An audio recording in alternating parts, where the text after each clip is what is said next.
আপনারা জানেন যে একটি আইফোন তৈরি করতে কত টাকা খরচ হয়?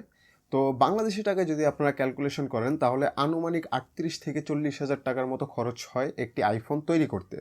তাও আমি কিন্তু পুরাতন মডেলের কথা বলছি না, একেবারে যে লেটেস্ট মডেল রয়েছে আপনারা আইফোন 14 ধরতে পারেন, সেটা তৈরি করতে আনুমানিক ৩৮ থেকে ৪০ হাজার টাকার মতো খরচ হয় কোম্পানির। তো তাহলে অ্যান্ড্রয়েড যে ফোনগুলো রয়েছে সেগুলো আর কি তৈরি করতে কত টাকার মতো খরচ হয়? আসলে খুব ইন্টারেস্টিং এবং ইম্পর্টেন্ট একটি প্রশ্ন যে আসলে কোম্পানিগুলো যে মোবাইল বিক্রি করে আমাদের কাছে, তাহলে এই ফোনগুলো বানাতে তাদের খরচ কত টাকা পড়ে? তো আমি আছি ওভি, আপনারা দেখছেন টেকি ওভি, অ্যান্ড আর কথা না বলে লেটস গেট স্টার্টেড। তো আপনাদের মনে প্রশ্ন আসতে পারে যে এতটুকু একটি ডিভাইসের মধ্যে এমন কি লাগানো হয় যার কারণে এই ডিভাইসটির মূল্য এত বেশি হয়। সাপোজ আপনারা আইফোনই ধরতে পারেন, যে আইফোনের দাম 1,20,000, 1,00,000, 1,50,000 টাকার মতো হয়ে থাকে।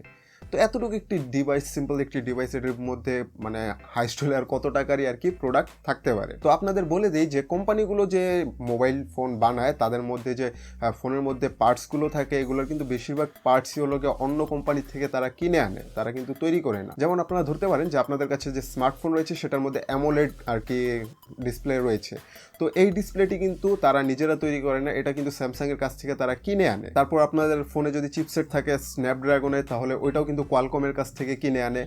তো এরকমভাবে আপনাদের যে স্মার্টফোন থাকে সেই কোম্পানি কিন্তু নিজেই সব কিছু বানায় না, প্রত্যেকটা পার্টস মানে বেশিরভাগ পার্টসই আর কি মেইন পার্টসগুলো অন্য কোম্পানি থেকে কিনে এনে দেন তারা তাদের ডিভাইসের মধ্যে ইনক্লুড করার পর একটি ডিভাইস তারা তৈরি করে। তো এখন আপনাদের মনে প্রশ্ন আসতে পারে যে ডিভাইসের মধ্যে সবচেয়ে দামি পার্টসটি কোনটি? কেউ বলবেন সবচেয়ে দামি পার্টস মাদারবোর্ড, কেউ বলবেন প্রসেসর, কিন্তু না, অ্যাকচুয়ালি একটি ফোনের মধ্যে সবচেয়ে দামি যদি কোনো পার্টস থাকে তাহলে সেটি হচ্ছে সেই ফোনের ডিসপ্লে।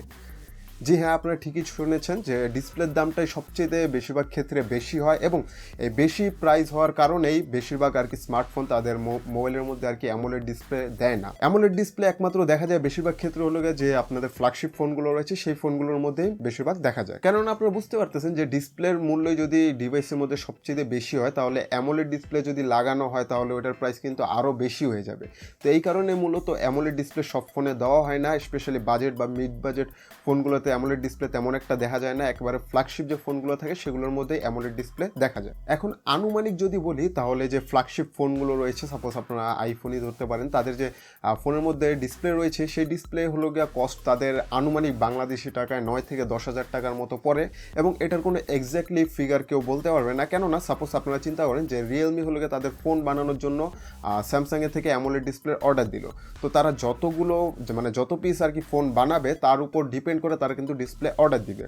সাপোজ 50,000, 60,000 বা 1,00,000, এরকম যত বেশি ইউনিট তারা অর্ডার করবে স্যামসাং হলো গিয়ে ওই মানে তাদের অর্ডারের উপর ডিপেন্ড করে একটা হলো গিয়ে নির্দিষ্ট পরিমাণে ডিসকাউন্ট দেয়, যার কারণে হলো গিয়ে এটার হলো গিয়ে এক্স্যাক্ট প্রাইস বলা যায় না। কেননা যত বেশি ইউনিট তারা অর্ডার করবে তত কম প্রাইস আর কি স্যামসাং তাদের কাছ থেকে রাখবে। আমরা যে বললাম যে একটি ডিসপ্লের কস্ট 9 থেকে 10,000 টাকার মতো পড়ে, এটা কিন্তু একেবারে বাজেট ফোনের জন্য না বা মিড বাজেট ফোনের জন্য না, একেবারে যে ফ্ল্যাগশিপ ফোনগুলো থাকে যেগুলোর প্রাইস 80,000, 1,00,000, 1,20,000 এরকম হয়, বা আপনারা আইফোনের লেটেস্ট মডেলের যে ফোনগুলো রয়েছে এগুলোর কথাও বলতে পারেন, এগুলোর মধ্যে একমাত্র এত মানে দামি হলো গিয়ে ডিসপ্লে ব্যবহার করা হয় যেটার প্রাইস আর কি কোম্পানির 9 থেকে 10,000 টাকার মতো পড়ে। শুধু অ্যামোলেড ডিসপ্লে কিন্তু 5 থেকে 6,000 টাকার মধ্যেও পাওয়া যায়, কিন্তু যখন একটি ফ্ল্যাগশিপ ফোন বানানো হয় আপনারা জানেন যে ওটার মধ্যে সব কিছু কিন্তু বেস্ট দিতে তারা ট্রাই করে।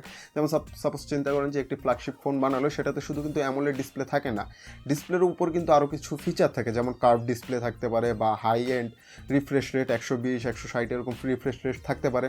তো এটার উপর ডিপেন্ড করে আর কি আপনাদের যে ডিসপ্লের প্রাইসটা থাকে সেটা হলো গিয়ে ভ্যারি করে, যার কারণে হলো গিয়ে 6-7 হাজার টাকায় অ্যামোলেড ডিসপ্লে পাওয়া গেলেও এইসব এক্সট্রা ফিচার ইনক্লুড করার কারণে ডিসপ্লের প্রাইস আরও বেড়ে 9-10 হাজার টাকা বা 11-12 হাজার টাকা পর্যন্তও চলে যায়। লো বাজেট যে ফোনগুলো রয়েছে আমাদের বাংলাদেশে স্পেশালি এগুলো কিন্তু একটু বেশি চলে, যেগুলো হলো গিয়ে 12 থেকে 15 হাজার টাকার মধ্যে ফোন রয়েছে, এগুলোতে কিন্তু আপনারা জানেন যে অ্যামোলেড ডিসপ্লে থাকে না, এগুলোতে নর্মালি এলসিডি ডিসপ্লে দেওয়া হয়, এবং এই ডিসপ্লেগুলো কিন্তু কোম্পানির তেমন একটা মানে বেশি দাম পড়ে না, এগুলো হলো গিয়ে তারা 2500 থেকে 3,000 বা 4,000 টাকার মধ্যেই তারা পেয়ে যায়, এবং যে কারণে এগুলো হলো গিয়ে আর কি বাজেট যে ফোনগুলো থাকে 10-15 হাজার টাকার এই ফোনগুলোর মধ্যে ইনক্লুড করে দেয়। তো ডিসপ্লে নিয়ে তো অনেক কথা হলো, সেকেন্ড যেই হলো গিয়ে পার্টসটি হলো গিয়ে সবচেয়ে বেশি মূল্য, সেটি হলো গিয়ে চিপসেট। আপনারা জানেন যে ফ্ল্যাগশিপ যে ফোনগুলো থাকে সেগুলোতে বেশিরভাগই কোয়ালকমের স্ন্যাপড্রাগনের আর কি চিপসেট বা প্রসেসর দেওয়া হয়, এবং এই প্রসেসরগুলো যে ফ্ল্যাগশিপ যে একেবারে টপ রেঞ্জের যে প্রসেসরগুলো থাকে এগুলো হলো গিয়ে কোম্পানির কিনতে যে প্রাইসটা লাগে সেটা হলো গিয়ে $50 থেকে $60, বা বাংলাদেশি টাকায় আপনারা যদি কনভার্ট করেন সেটা হলো গিয়ে 4 থেকে 5,000 টাকার মতো তাদের পড়ে যায়। কিছু কিছু ক্ষেত্রে এটার প্রাইসটা আরও একটু বেড়ে $70 বা 6,000 টাকার মতো পড়ে যায় যদি আপনাদের যে কোম্পানি অর্ডার করছে তারা হলো গিয়ে কম ইউনিট অর্ডার করে, তাহলে অবভিয়াসলি যত কম ইউনিট অর্ডার করবে তত প্রাইসটা আরও একটু বেড়ে যায়। আপনারা হয়তো বা জানেন যে কোয়ালকম স্ন্যাপড্রাগন তো সবচেয়ে পপুলার প্রসেসর, এবং স্যামসাংয়ের কিন্তু নিজস্ব একটি প্রসেসর রয়েছে যেটার নাম হলো গিয়ে এক্সিনস, এবং এরকম হুয়াওয়েরও কিন্তু নিজস্ব একটি প্রসেসর ছিল যেটার নাম হলো গিয়ে কিরিন ছিল, সেটা কিন্তু অনেক পপুলার ছিল, কিন্তু স্যামসাংয়েরটা কিন্তু একটু কম পপুলার। কিন্তু তারপরেও স্যামসাংয়ের যে এক্সিনস প্রসেসরগুলো রয়েছে তার মধ্যে একটি অনেক পপুলার প্রসেসর রয়েছে যেটার মডেল হচ্ছে 9611, এবং আপনারা হয়তো বা জানেন না যে এই 9611 যে প্রসেসরটি রয়েছে স্যামসাংয়ের এক্সিনস, এটার হলো গিয়ে কস্ট পড়ে অলমোস্ট $15 মতো, যেটা 12 থেকে 1300 টাকার মতো হয়ে থাকে। আর যদি মদন টেকের কথা বলি, মদন টেক না, মিডিয়া টেকের কথা বলি, তাহলে ওই প্রসেসরগুলোর প্রাইস কিন্তু আরও কম পড়ে, সেটার প্রাইস অলমোস্ট মনে করেন $10 মতো পড়ে। মিড বা হাই এন্ড বাজেটের যে ফোন, হাই এন্ড ফ্ল্যাগশিপে তো অবভিয়াসলি দেয় না, মিড বাজেটের ফোন বা একেবারে বাজেট যে ফোনগুলো থাকে সেগুলোর মধ্যেই কিন্তু মিডিয়া টেকের প্রসেসর দেয়। তো ওই প্রসেসরগুলো কিন্তু 1,000 টাকার মতো কস্ট পড়ে, যেটি হলো আপনার বাংলাদেশি টাকায় 700-800 টাকার মতো পড়ে, বা 800-900 টাকার মতো পড়ে।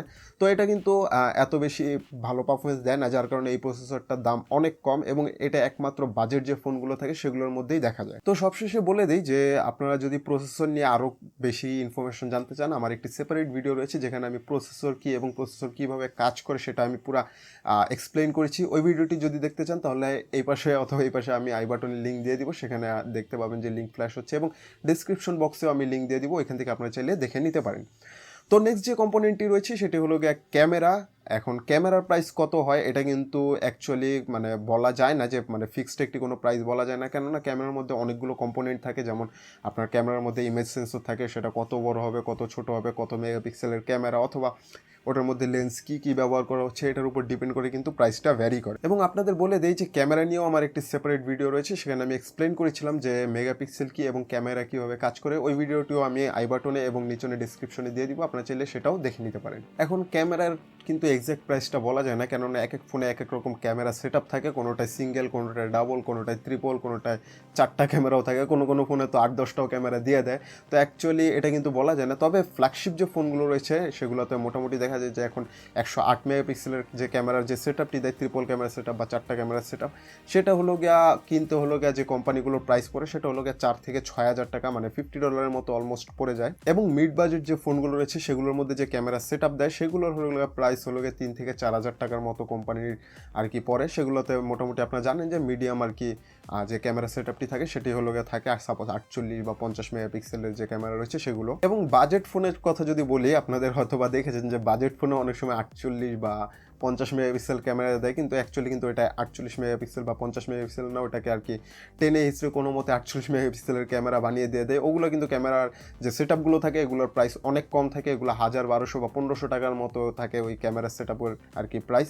সেগুলো আর কি বাজেট ফোনগুলো যেগুলো থাকে, যেগুলো 15, 16 বা 12-13 হাজার টাকা যে ফোন থাকে সেগুলোর মধ্যে কোম্পানি দিয়ে থাকে। এতক্ষণ যে কথা বললাম এটা কিন্তু মূলত মোবাইলের মধ্যে যে মেইন 3টি পার্টস রয়েছে সেগুলোর হলো গিয়ে আপনারা প্রাইস জানলাম, এবং এর বাইরে কিন্তু আরও অনেক পার্টস রয়েছে, যেমন আপনারা র্যাম ধরতে পারেন, স্টোরেজ ধরতে পারেন, মোবাইলের যে বডি থাকে বডিটা ধরতে পারেন, ব্যাটারি ধরতে পারেন, আরও অনেক কিছু মেন্টিনা বা ছোটো ছোটো আইসি মাদারবোর্ড অনেক কিছুই রয়েছে যেগুলো হলো গিয়ে আরও ইনক্লুড করা হয়। তো ওগুলোরও কিন্তু প্রাইস হলো গিয়ে ভ্যারি করে, যে কার কাছ থেকে নিচ্ছে বা কোথা থেকে নিচ্ছে বা কত ভালো মানের আর কি নিচ্ছে ওটার উপর ডিপেন্ড করে ওটার প্রাইসটাও কিন্তু ভ্যারি করে। এর উপরে আরও অনেক কিছু রয়েছে, যেমন হলো গিয়ে আপনাদের যে ফোনের ডিসপ্লের উপর যে গ্লাস থাকে সেটা যদি গরিলা গ্লাস দেয় তাহলে কিন্তু ওইটারও হলো গিয়ে $5 থেকে $6 মতো কস্ট পড়ে, মানে যারা আর কি গরিলা গ্লাস বানায় তাদের কাছ থেকে যদি কিনে $5-6 মতো পড়ে। এটারও আবার কিন্তু কোয়ালিটি থাকে, যে গরিলা গ্লাস 3 না 4 না 5, তো ওইটার উপর ডিপেন্ড করেও কিন্তু এটার প্রাইস ভ্যারি করে।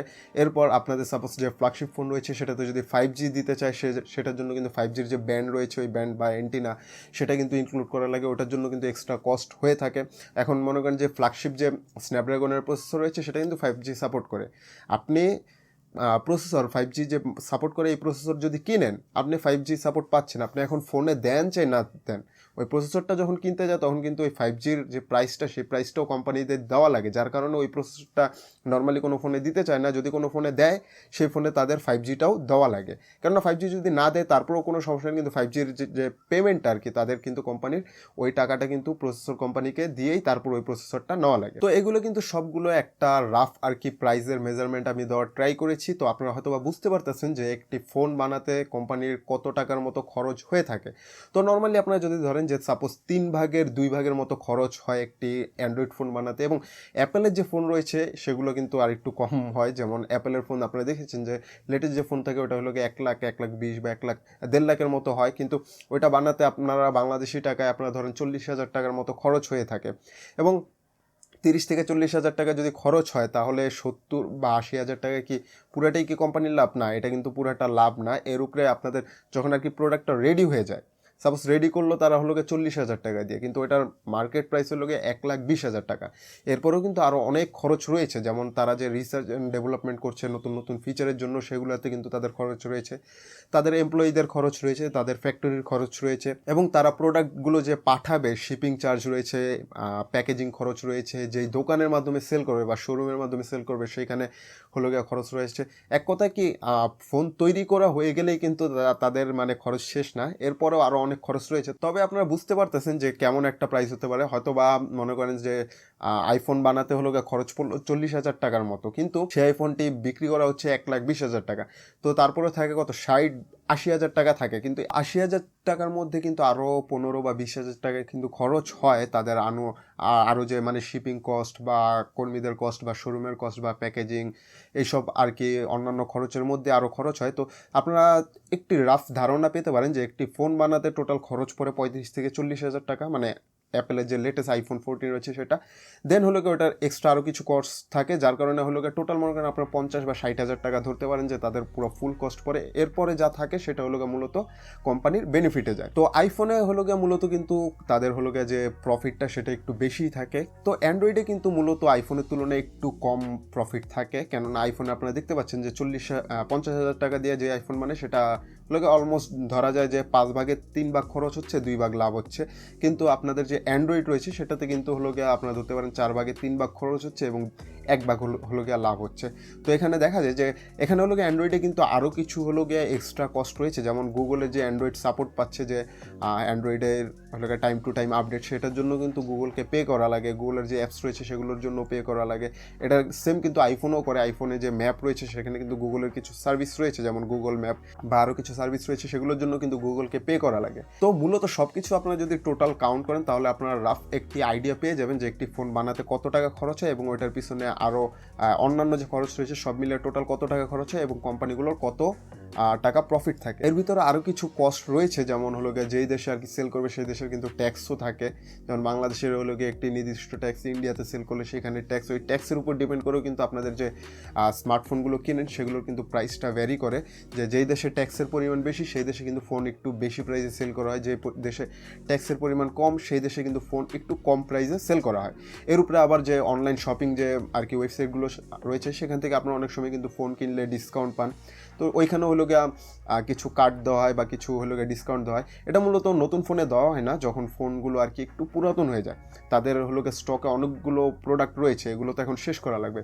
সাপোজ 1 লাখ আরও ইউনিট রয়েছে, সেগুলো সেল করার জন্য তারা কি করে যে নতুন মডেল যেহেতু এসে পড়েছে, এটা পুরান মডেল হয়ে গেছে, এটাতে তারা অনলাইনে একটু ডিসকাউন্ট দিয়ে দেয়, যার কারণে এই ইউনিটটিও যেন শেষ হয়ে যায়। কারণ এই ইউনিট যদি শেষ না হয় তাহলে কিন্তু তাদের লাভ হবে না, তাদের উল্টো লস হবে। এবং আপনারা রাফভাবে ধরতে পারেন যে অ্যাপেলের যে প্রোডাক্টগুলো রয়েছে এগুলোতে অ্যাপেল কোম্পানির 40 থেকে 50% বা 40 থেকে 50%-এর মতো আর কি প্রফিট থেকে যায়, এবং অ্যান্ড্রয়েড যে ফোনগুলো রয়েছে এগুলোতে 30 থেকে 40%-এর মতো প্রফিট থেকে যায়। এখানে শাওমি কিন্তু একটা কথা বলেছিল যে শাওমি নাকি তাদের ফোন সেল করে, তারা আমরা জানি যে শাওমি একটু কম প্রাইসে তাদের ফোনগুলো সেল করে, কিন্তু তারা বলেছিল যে তারা নাকি তাদের প্রত্যেকটি ফোন থেকে 5% প্রফিট করে। তো এটা কতটা সত্য এটা কিন্তু বলা মুশকিল, কেননা তারা একটু কম প্রাইসে দেয়, বুঝতে পারতেছি যে শাওমি তাদের ফোনগুলো একটু একটু কম প্রাইসে দেয় অন্যান্য ব্র্যান্ডের তুলনায়, যার কারণে আমরা বুঝি যে তারা হলো গিয়া মানে প্রফিটটা একটু কম করছে, কিন্তু 5% এটা কিন্তু অ্যাকচুয়ালি মনে করেন বিশ্বাসযোগ্য না।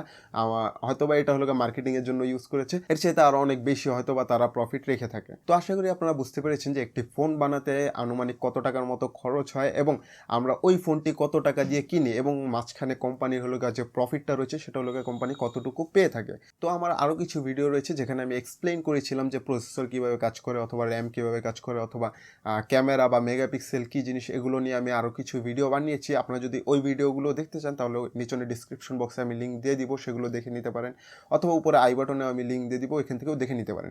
আশা করি আপনাদের এই ভিডিওটি ভালো লেগেছে। যদি কোনো প্রশ্ন থাকে তাহলে অবশ্যই কমেন্ট বক্সে জানিয়ে দিবেন, এবং যদি ভিডিওটি ভালো লাগে তাহলে অবশ্যই একটি লাইক দিয়ে দিবেন, চ্যানেলে নতুন হলে সাবস্ক্রাইব করে দিবেন। তো দেখা হবে পরবর্তী ভিডিওতে, ততক্ষণ পর্যন্ত সবাই ভালো থাকবেন, সুস্থ থাকবেন, অ্যান্ড পিস।